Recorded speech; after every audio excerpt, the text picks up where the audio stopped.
All right, we are all set. What is going on, everybody? Welcome into episode number 428 of Underground Sports Philadelphia. It's KB and Matt coming at you from Underground Studios. We got a lot to dive into with the teams that just continue to give you headaches. We're going to get into the Sixers. We're going to get into the Phillies. And, of course, we'll get into Survivor as well towards the end of the show for the real ones. But before we get started, make sure you guys are following us on the socials at UndergroundPHI on Twitter and Instagram. Follow Matt on Twitter at Matt Castorina. Follow me at KBIZZL311. Check out the website, undergroundsportsphiladelphia.com, for all of our written content.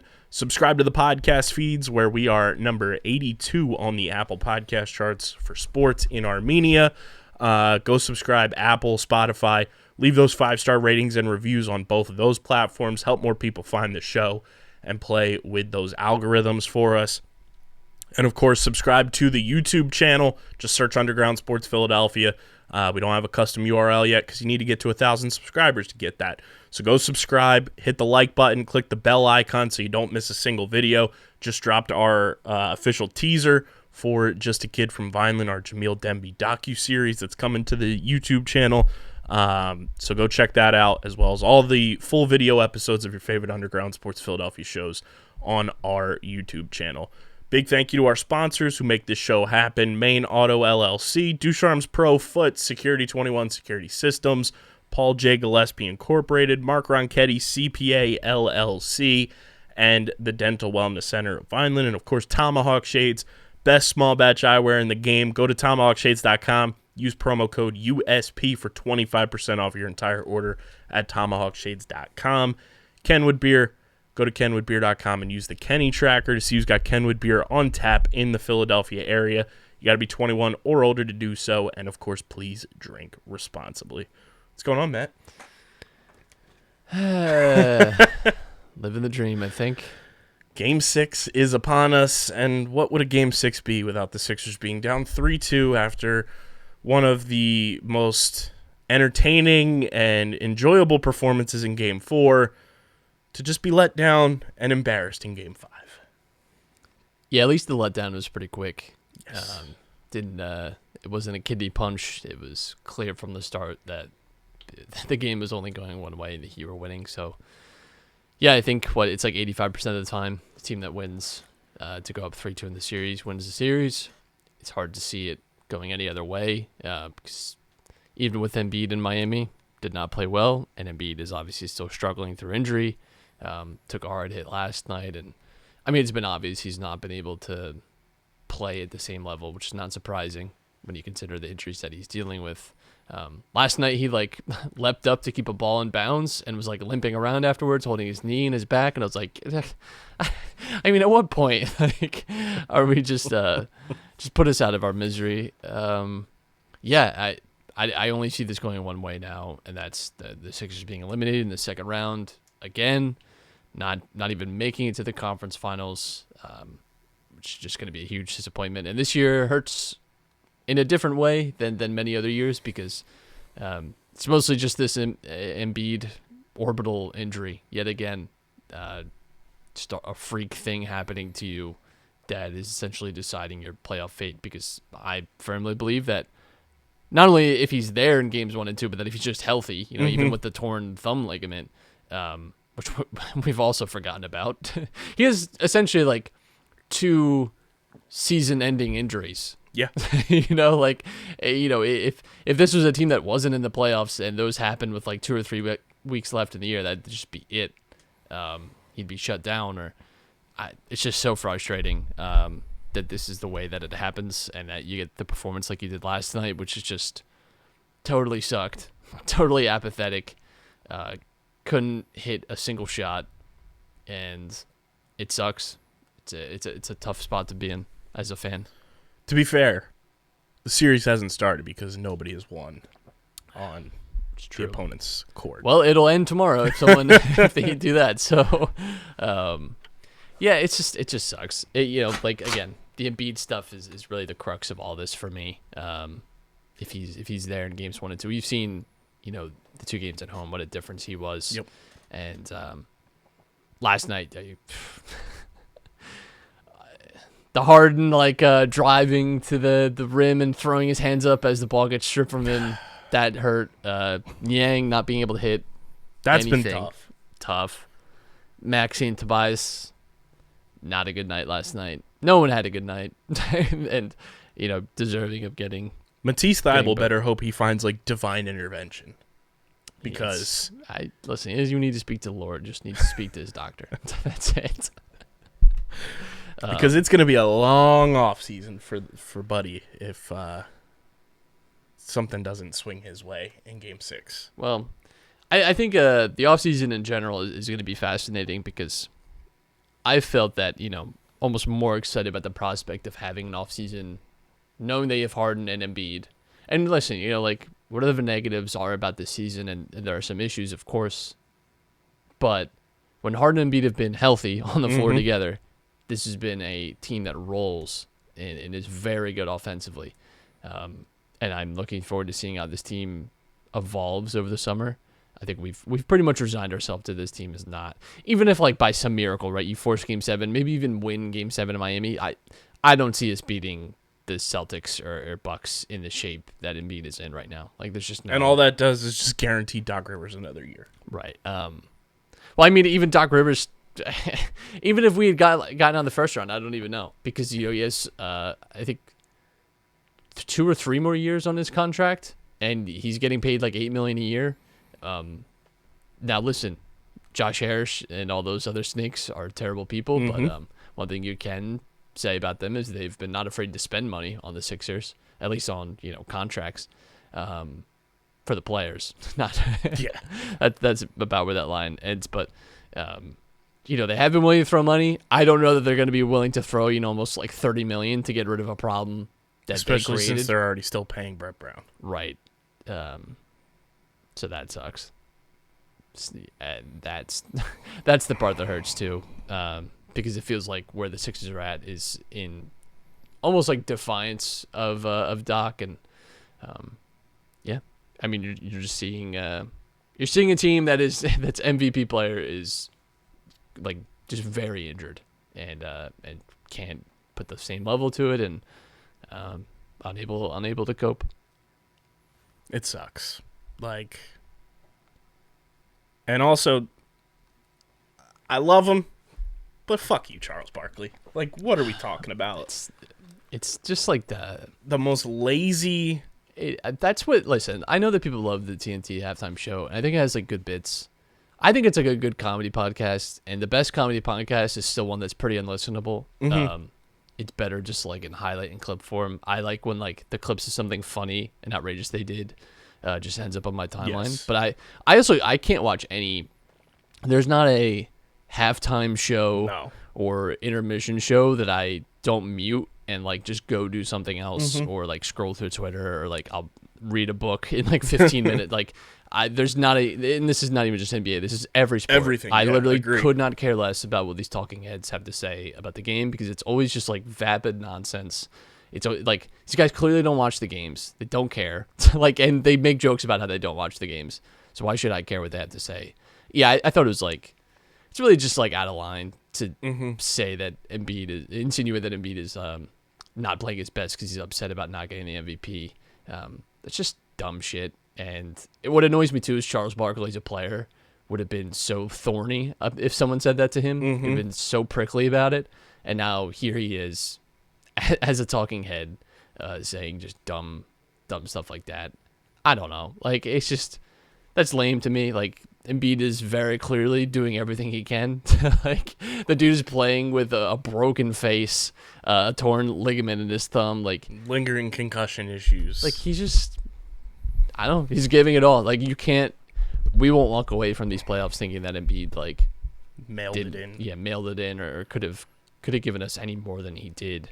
So yeah, I don't appreciate those comments, and the TNT crew, I think in general, is kind of overrated. But that's every halftime show. Yeah. I think it's just not interesting stuff. You're trying to fill and keep people's attentions just so the commercials can play. And people and the advertisers get their money. That's the whole point of a halftime show. The only halftime show I'm looking forward, or post-game show, I should say, I'm looking forward to is next week. MLB on TNT because Jimmy Rollins and Chase Utley would be on it.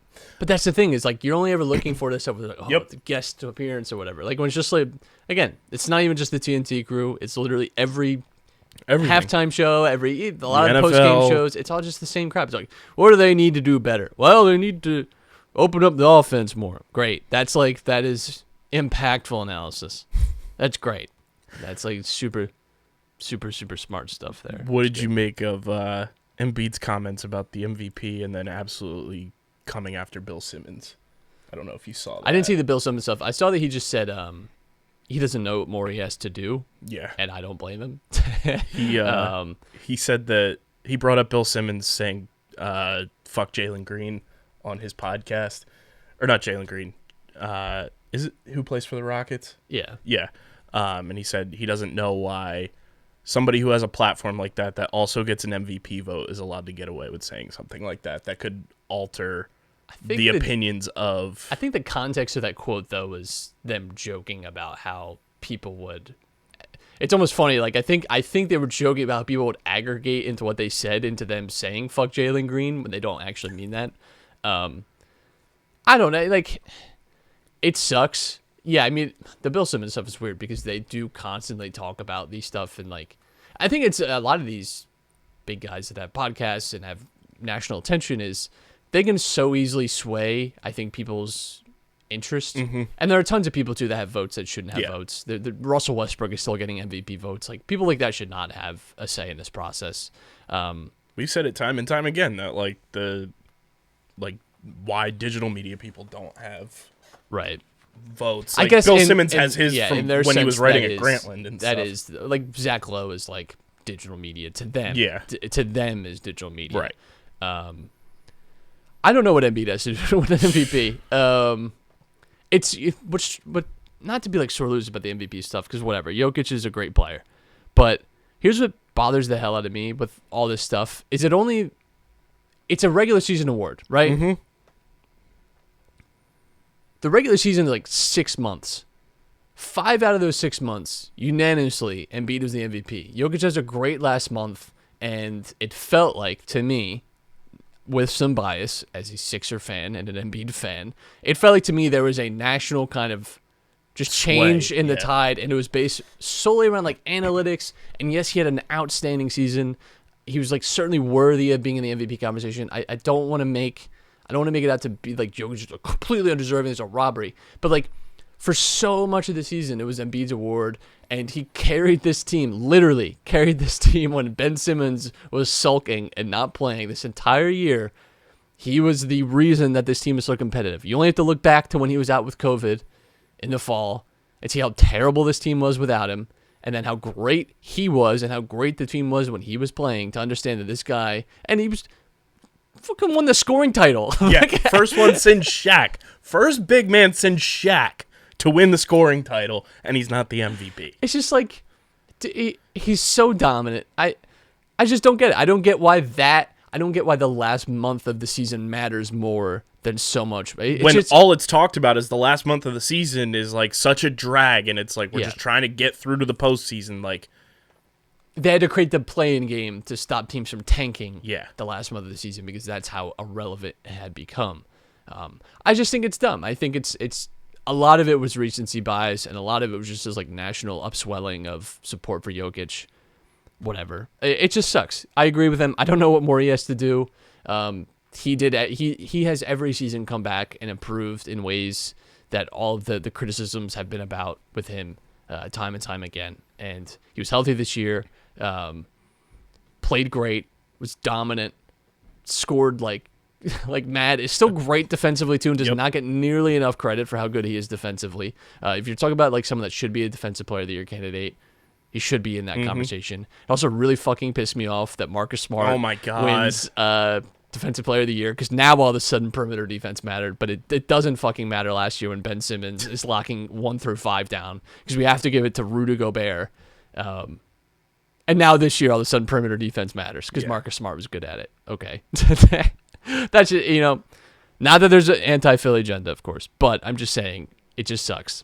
It sucks when the narrative doesn't pull your way, and I feel like Embiid I guess I honestly think it came down to him getting Harden, and I think people admit it as such, which again is just dumb shit to me. Yeah, that's Embiid the can't stupidest control thing. that. Embiid can't control what the front office does. He can't control that Ben Simmons sat out the entire season. But what did he do about it? He didn't bitch about it. Nope. He just shut the fuck up and played hard. And tell me if I'm wrong too, because I got in a couple arguments this week. Am I crazy to say that the Eastern Conference was a more competitive conference this year than the West? From top to bottom? From 1 through 12, probably. The West got a lot more challenging post All-Star break, I would say, though. Because a lot of the play-in teams in the West are better than the play-in teams in the East were. I would say it's pretty even. I wouldn't say it's because my argument too was you had a San Antonio Spurs team. Well, yes, they have Murray and they have some pieces, but they finished 12 games under 500 and qualified for the playoffs because of the play-in tournament. Every team that qualified for the postseason in the East finished at minimum 4 games over 500. Yeah, I would say the East 1 through 6 especially were top level teams. Whereas the West, it was the top 2 that were far and above maybe in the regular 3 season. if you throw Memphis, Golden State, and right. then Well, so Phoenix. so the Suns were head and shoulders above everyone, and the Grizzlies really separated themselves. And the Warriors, it was unfair just because they had dealt with injury issues. But if you're just talking regular season, the Grizzlies and the Suns were far ahead, and there was a cluster from 3 to 6. Whereas the East, I mean, the Nets at a point were top seed in the East, and I think everyone has forgotten too. Everyone forgets at a point too. Kevin Durant was an MVP favorite this season. That happened. I won't forget things as quick as everyone else had. I don't know. I would say the conferences are pretty even actually. In the past, the West has been the much more challenging conference. Yeah. I would say this year, the East and West pretty balanced in terms of challenge, but. I also think Ryan Phillippe had the tweet of the MVP announcement. He said, "Oh, it stands for most vulnerable player." Yeah, that's the thing too. Is there's nothing wrong with advanced stats, but I remember looking that someone was digging through Jokic's stats, and his rookie season is graded as one of these best advanced stats seasons. There's just something about the things that he does. I don't know if it's because it's at the position that he is where they just overvalue his assists and all that, but there's something about his play style that I guess advanced stats just really love, which is fine because he's a great player. Again, I don't want to diminish Jokic. He's amazing. But it sucks. It sucks watching he didn't really my argument that I make is that from 2020, 2021 to 21-22, Embiid leaps and bounds improved his game exponentially, where Jokic kind of hovered around the same that he was last year when he was an MVP, which is great. But when you're talking about the MVP, you're talking, and I brought this up on Sunday show too, more so the last, I'd say half decade, the NBA MVP award has really also been inclined with storyline factor of that NBA season. It is a narrative-driven award. And give me a moment in time where we weren't talking about Joel Embiid dragging the Sixers across the finish line of the trade deadline to get to where they were, and then to make them, the team that they were, to get to the 4 seed and get into the playoffs where they were. I'll tell you exactly when. It's after the Harden trade, and that's when people soured on him because now he wasn't which also I feel is just anti-Harden. There is definitely a lot of anti-Harden bias, and speaking of Bill Simmons, the number one perpetrator of that, which is so weird because one of the only things that Bill Simmons is a smart guy. He literally wrote the book of basketball. It's a great book. Understands NBA history well. I don't whatever. But one of the very few things that he's been right about in his career was he was genuinely one of the first people to bring up how fucking insane the Harden trade was from the Thunder. Now it's been beaten to death. Everyone has talked about it. But I remember, was one of the very first especially national figures to talk about how insane that was for the Thunder to do and how they didn't need to do it. And it was an ultimate what if moment in the NBA. And he's a guy that understands NBA history. And yeah, fair enough. But it's so weird that was one of his big shining gems, post Grantland. And now it's that's Harden has become this nemesis for him. I get that Harden has these moments where maybe he's not maybe he doesn't look like he gives the most effort. Maybe he doesn't give a shit like LeBron does or whoever. But like, I don't know, man. He's still amazing. It's just the weird hate for him. Even when he wasn't a Sixer, I never felt that way about Harden. I don't know what it is about some people with him, but they just have a placement on him like that. I just don't understand. But they really don't care for James. It feels eerily similar to last year right now with this team. Like, last year was way worse. Last year was way worse. Well, I'm saying like leading into Game 6, where it's like Game 5 they lose. Now we're going into Game 6, and the expectations. I couldn't disagree more. I thought this team should have absolutely blown the Hawks out of the water, and I was more just pissed off that they were blowing big leads. That hasn't been this series. The series has like the narrative from last Hawks series last year was Doc sucked because he kept forcing these all bench lineups, and that was partly because too we didn't have great depth. And Ben Simmons refused to shoot a basketball. He was shooting 34% from the free throw line. He was getting hacked, and clearly was like a shell of himself. Seth Curry could not defend to save his life in that series. Those are like the narratives that I remember from that series. This series is like literally to me all just about Embiid having a fucking broken face, and he can't see and he can't shoot because he has a torn ligament in his thumb. That's it. That's where it ends for me. Nothing else matters. Like, I think we beat the Heat if those things don't happen. Like, I think it's completely different because last year, like, we should have 100% beaten the Hawks. There's no excuse for it. There still isn't. It was a, like, epic collapse. This year against the Heat, it just feels like we just got supremely unlucky that Embiid catches an elbow to the face and tears his thumb ligament somehow, like, all in the same series before this. Like, it just sucks. And that's just it. I don't know. This year, it just feels more like going into it knowing, like, resigned to your fate, whereas last year felt crushing because it shouldn't have happened that way. Then there's no answer. there's no explanation for why it went the way it did last season still. And I'm just at the point where I just don't know if this team will ever get out of the second round of the playoffs. They may not. There's no comforting answer to that. When you look at the Bucks and Celtics, hard to convince me that those teams in the next 2 or 3 seasons are going to be worse. I mean, anything can happen, of course, but 2 or 3 years in the NBA is a long-ass time, but it's a long-ass time for Embiid. You know, how many more MVP years are you getting out of Embiid? Who fucking knows? Like, it's impossible to say. Harden is a question mark going forward. Like, I think he'll be good for the next year or two, but you're likely signing him to a 4 or 5 year deal. What does Harden at 36 look like? Who knows? I don't know. I think the Sixers can still, like, evolve as a team. I'm interested to see what happens to Tobias this summer. We do have, like, obviously a great piece in Maxey. There's hope and there's, like, value within this team, but it's going to take some work for sure, you know, to get where you want to be. And you're going to need some luck. You're going to need Embiid to not get elbowed in the face. I don't know what we're going to have to do with him. And I don't know what he has to do to win MVP, but maybe we'll find out next year. Maybe the narrative will be in his favor. Are you buying into the conspiracy theory of Schmal Schmorford? That where the fuck was that guy?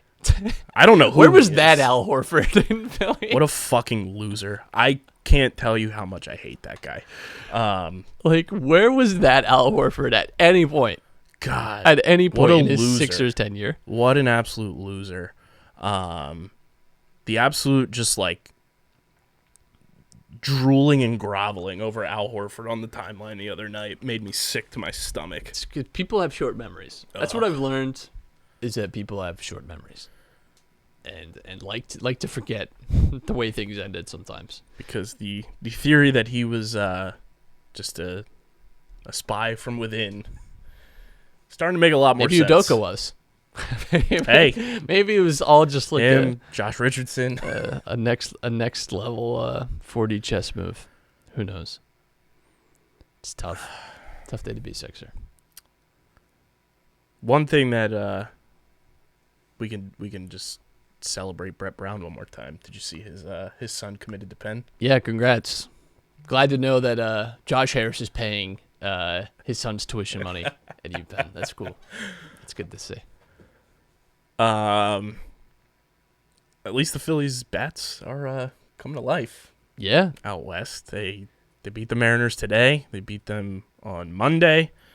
Lose a disappointing one last night, but Oh, I thought you were talking about when they gave up 7 innings, 7 runs in an inning, and collapsed to lose 8-7 against the Mets. I thought that's where we were going with that.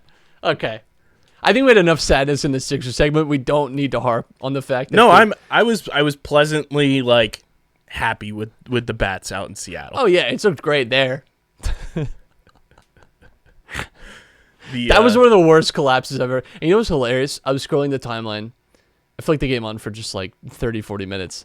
And I saw a tweet that said, the Mets, by the way, are plus 5,000 to win. And they were like, if you know our Phillies and you want to make some money, you should do that. I was like, I should have done that. Yeah. I would have. Well, Matt, our favorite game, still looking up for the Phils. Go to playpickup.com. It's the NL East run differential. Play along with us all season long at playpickup.com, playing the hottest headlines in sports, including the NL East run differential prop. Build up your fan profile. You win points for getting the props correct. Anybody can play. It's free to play. And then you cash those points in for prizes on the pickup marketplace. Go to playpickup.com. The NL East is very consistent across the board, in the middle at least. The Mets leading the way at 21-10. They have a plus 38 run differential. The Atlanta Braves, Miami Marlins, and Philadelphia Phillies all at 14-17. The Braves, though, a minus 8 run differential. The Marlins a plus 9, and the Phillies a plus 10. And then the stolen franchise Washington Nationals at 10-21 with a minus 32 run differential. Why haven't we gotten to play the Nationals yet? Right? Like why? Why did we have to play like even the Braves, like 10 games? Yeah, the Braves. Don't get none of that sweet early Braves season action. We played the Mets like 10 times. It's absurd. I just always laugh because it always happens. Everybody on Twitter clamors, oh, is it time to start having a discussion about Rhys Hoskins because he's slumping? We've said it time and time. Rhys Hoskins is one of the most streaky players in all of baseball. It's just who he is, and we've come to terms with that. But when everybody starts talking shit about Rhys Hoskins, that's when he comes to life. Hits a grand slam today, has like 4 home runs out in Seattle, and just double flip the bird to every single hater, which I love. I love seeing Rhys Hoskins just get hot and silence everybody. This is a great stat, by the way, from Johnny Heller. Since the start of the 2019 season, the Phillies are 47-17 when Rhys Hoskins hits a home run. It's pretty nice. That's pretty damn good. Call that a victory cigar in some circles. The thing is, like, Rhys is like, what, the 6th guy on this team? Yeah. Like, everybody's still thinking it's like 2017. The 13th in terms of payroll. Like, Rhys is not. Everyone, you know what's funny is everything that everyone levels against Rhys, you could say the same about Real Muto, about Schwarber so far this season. It's just so weird to me. Like, if the way people talk about Rhys is the way people should talk about JT. And yes, I fucking love JT, but we've talked about this offensively at least. But we've been going back years with JT. He is terrible in man on base situations. Yes, like perennially, he's like, you look at his like stats after the game, he's like 9 men on base. Mm-hmm. That should not happen. No, like, I love the guy, but again, the things that people level at Rhys apply to a lot of players on this team, and I think he does get a lot of unfair criticism. This is from Phillies Notes, too, which is an official account run by the Phillies communications department. Rhys Hoskins' career, Matt, 252 extra base hits and 330 walks. Can you name the only other players in Major League Baseball with as many extra base hits and walks since Rhys Hoskins' debut date on August 10th, 2017? There are only 2 other players. I would guess Mike Trout would be my first guess. You would be incorrect. Incorrect. No Mike Trout. How many extra base hits? 252 extra base hits and 330 walks. Who gets walked a lot? Who's like, we're not fucking pitching this guy? Bellinger? Did Bellinger No, but it is one of Bellinger's teammates, Mookie Betts? Freddie Freeman. Freddie Freeman. Fucking Christ. 280 extra base hits for Freddie Freeman, 335 walks. Jesus, Freddie. The other... How many of those were against us? Right. I'm going to say 300 walks were against the Phillies. The other player is Rhys Hoskins' teammate, reigning MVP Bryce Harper. Nice. 260 extra base hits So I and say 389 Two of walks. those guys on the same team. And, Yeah. no playoffs. That's cool. Damn. Freddie Freeman. But that's also like what you have to take into account. Like Rhys gets extra base hits. Yeah. He walks a shit ton because he knows how to take at bats. And when he slumps, it happens. But when he gets hot, you see a series like we just had against the Mariners. And like He you can said, single-handedly win you a series. right. Like, And even on a smaller scale, he can single-handedly win you a game. yeah. Which he did today by hitting that grand slam. And like you said, he's like the sixth guy in terms of offensive production that you're looking for from this Phillies team right now with all the players on this roster, from Bryce to Nick Castellanos to JT to Schwarber, even Gene Segura you're looking for from offense in a different, output than Rhys. But it's not 2017 anymore, guys. You don't need to be thinking of Rhys Hoskins in the grand scheme as like the guy on this team. You could do a lot worse than Yes. Rhys Hoskins in a position. Like, that is we Rhys like the locker room leader guy that you want? Absolutely. But he's not like the guy who you should be looking to right now with the current construction of the Phillies to be the guy like carrying your offense. There are guys that are paid a lot more money that should To be do a lot stepping more. up a lot more to help everyone, not just Rhys. But yeah, the Phillies' problems has just been consistency. And boy, they got a big storm coming. They Dodgers certainly have a big one. Dodgers coming up. That's not great, but Padres coming up. yeah, Padres are manageable. Dodgers, Zach Wheeler coming off the COVID list and right into LA. That's tough. Hey, Matt, but since the Phillies did win today, I am pleased to report they won a series. Oh God, thank Christ. So what, that's just that the Rockies series and the Athletics. Yeah, Only series we won this far this season. That's depressing. very depressing. That's pretty upsetting. Doesn't feel great, but all teams with not so great records. We're a team without a great record, so Very true. Yeah, 2 series against the Dodgers within the next week, Yeah, it's fine. and then the Padres. But then we get the Braves I think great. for 4. When And do we then- play the Nationals? You know who we play the final weekend of the month of May, Matt? Oh, Christ, the Marlins. The fucking New York Mets. Oh, great. God damn it. I'm so sick of playing them already. It doesn't get when any do the better. Nationals come up? We do not play the Washington Nationals until June 16th through the 19th Why? in Washington, D.C. Oh, And then my we God. play them July 5th, 6th, and 7th. August 4th, 5th, 6th, and 7th. think we September close- 9th, we get, 10th, like, and 11th. them late in the season, like real late. And then October 1st, there's a doubleheader. And October 2nd. Man, Christ. That's so strange. Usually, like, your first month is all just division.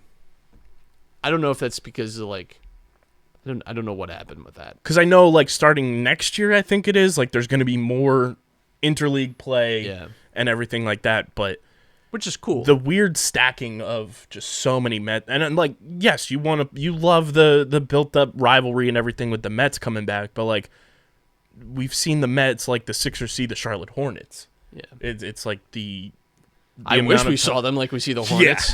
Jesus. the amount of times we've seen the Mets already, and it's only May 11th, is insane. Yeah, it's not fun.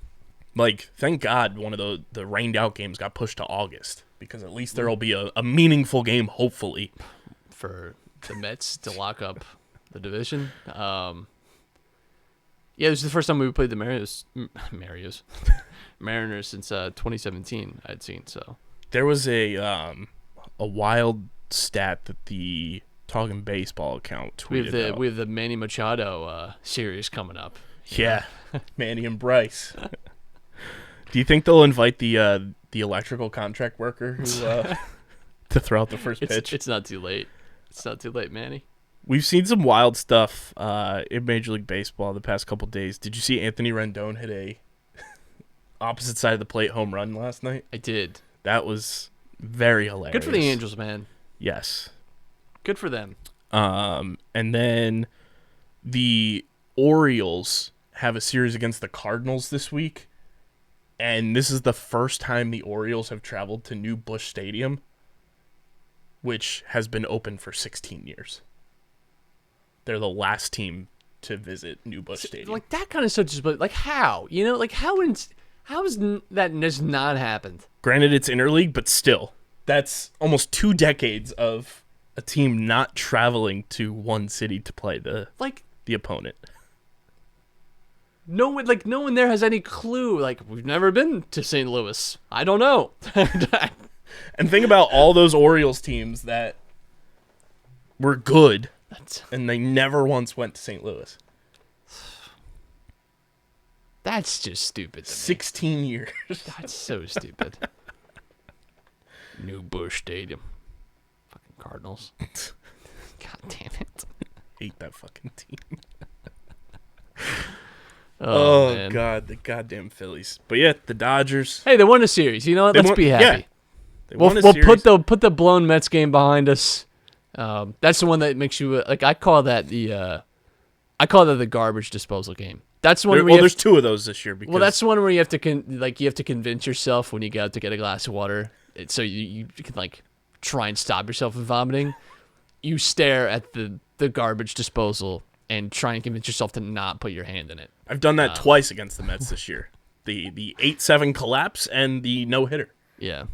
Well, the no-hitter was just like, to me, it was just just long dread. Like, this sucks. Yeah. The collapse is like, all right, there's my will to live gone.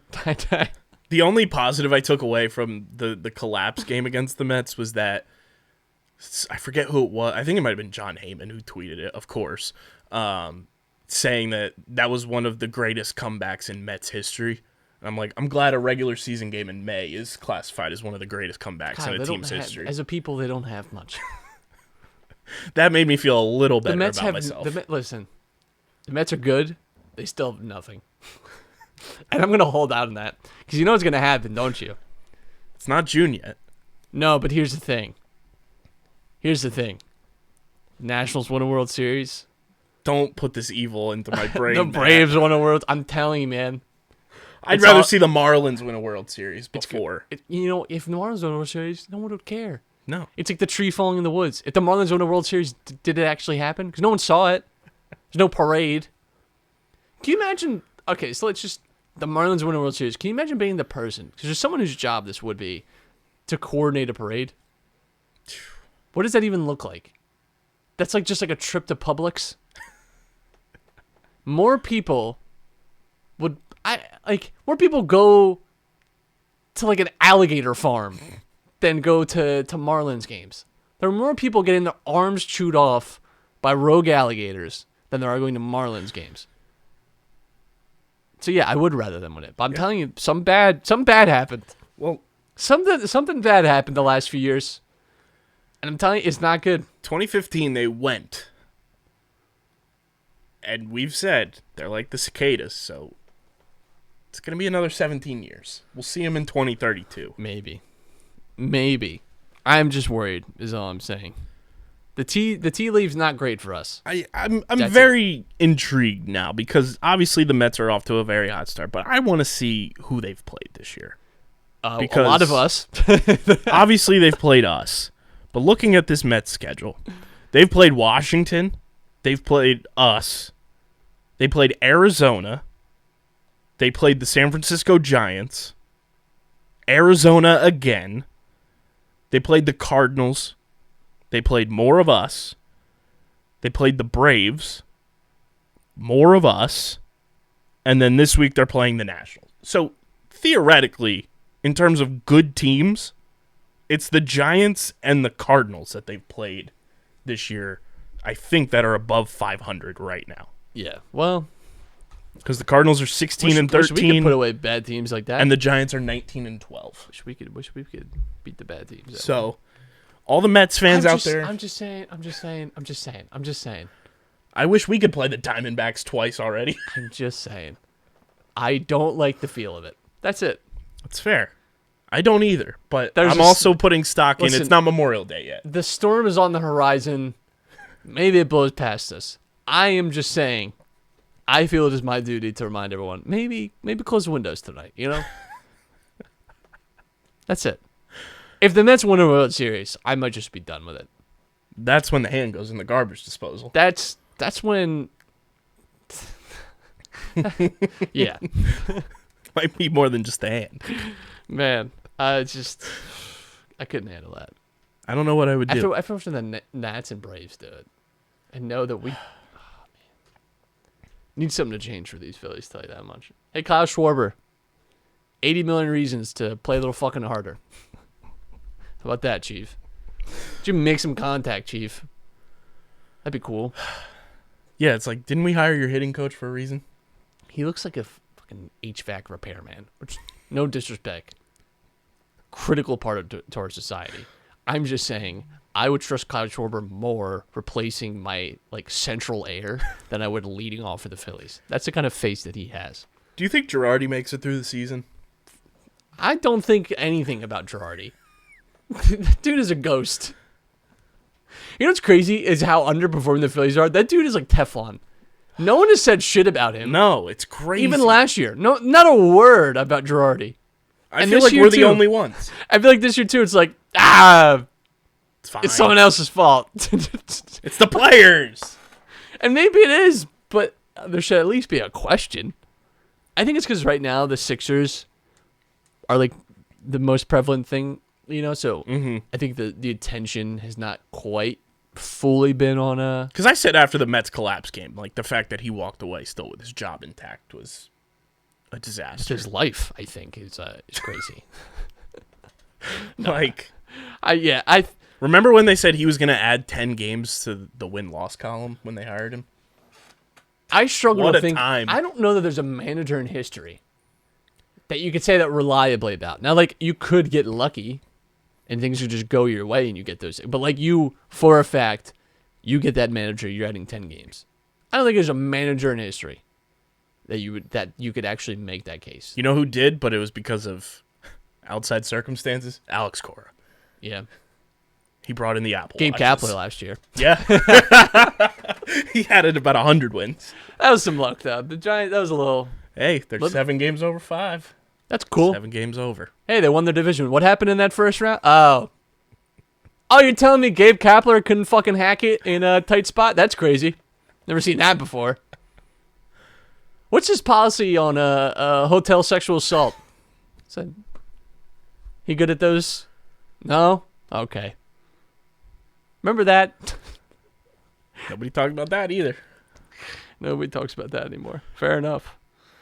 All we talk about with Gabe Kapler is that opening day game against the Braves. And he was ahead of the curve because now no one gets past 70 pitches. Nope. It doesn't matter who the fuck you are. It doesn't matter if you're Clayton Kershaw and you're pitching a perfect. Get the fuck out of the game. The computer told us so. I've never seen the 7 pitchers through a combined no-hitter more than I have in the last 2 years in baseball. And now, because that's all it is now. It's so stupid. No Syndergaard. The Cheez-It Index said that if you go beyond 63 pitches, your likelihood of going deeper in October is not great. Nerds are a disease. Noah Syndergaard absolutely trolled the Mets, too, on Instagram last night when the Angels threw their no-hitter, and it was just one pitcher. He made, just absolutely trashed them for throwing a combined no-hitter instead of one guy doing it.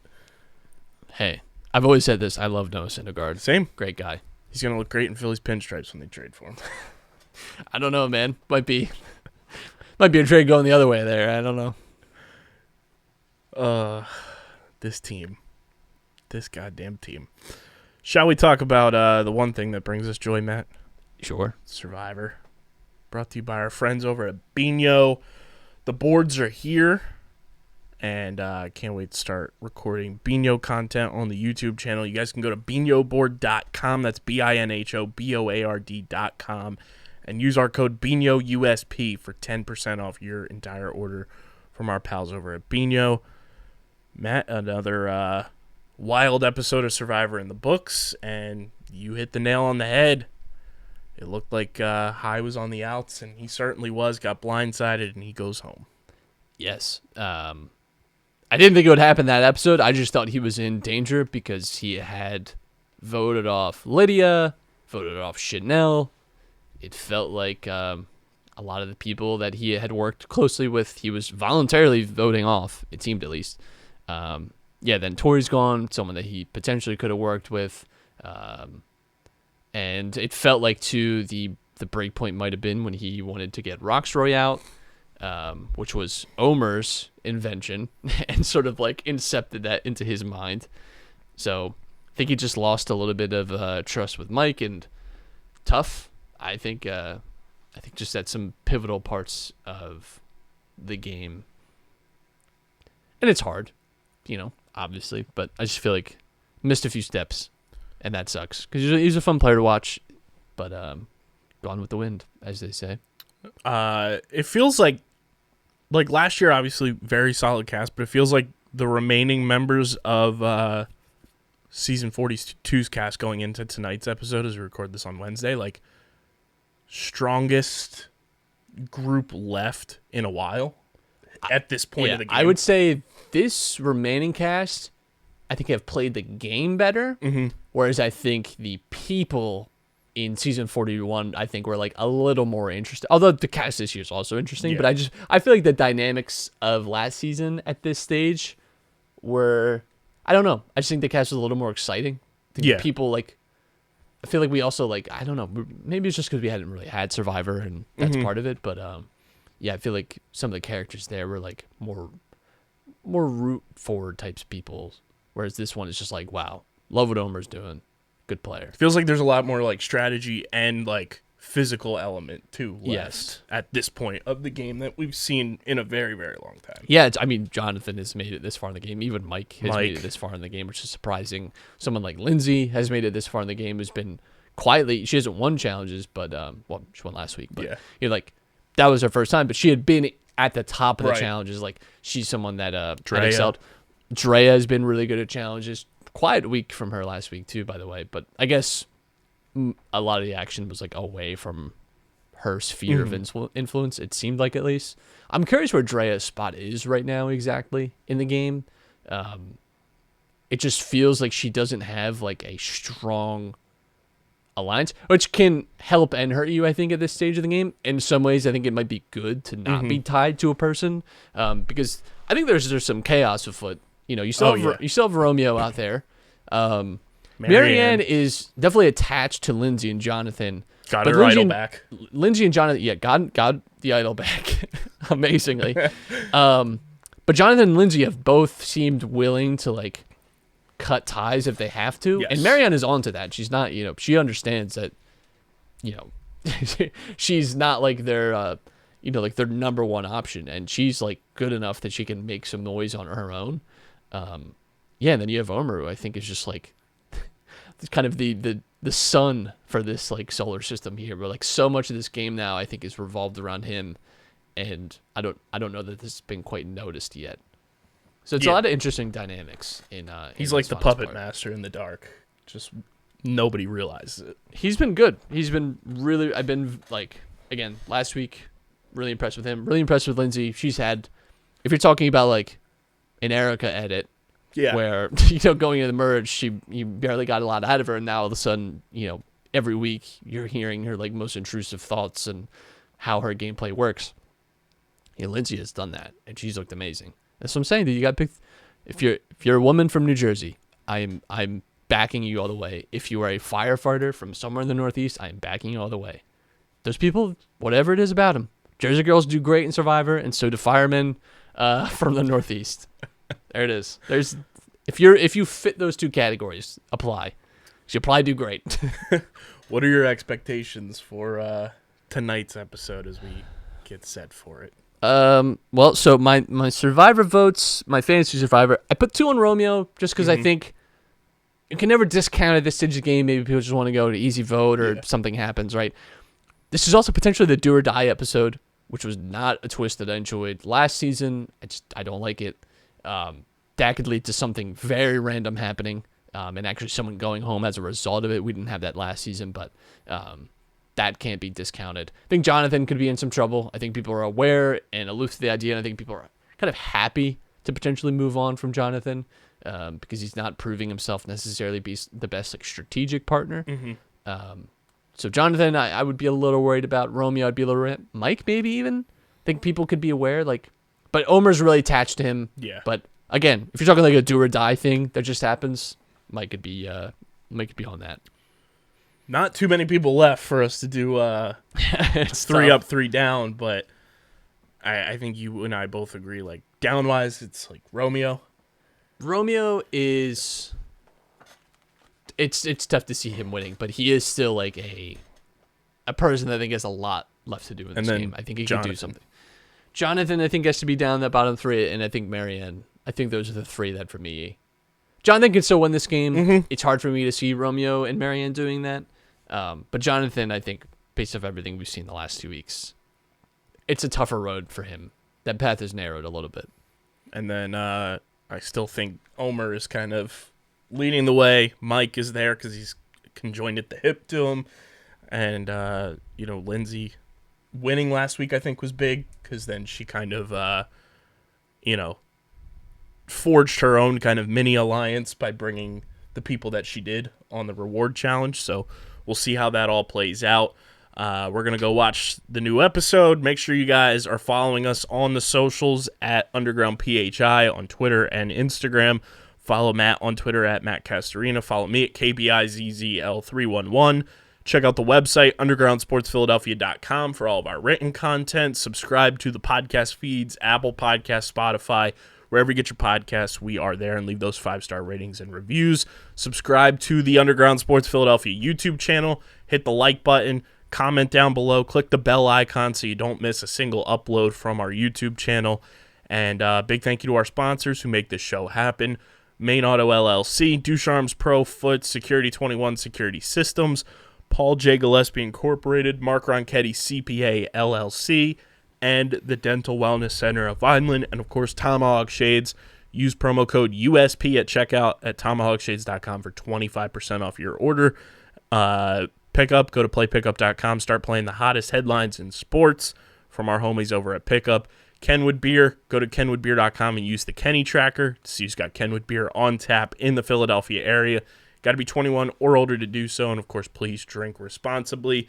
And Bino Board, go to binoboard.com and use our code BINHOUSP, BINHOUSP, for 10% off your order from our homies over at Bino.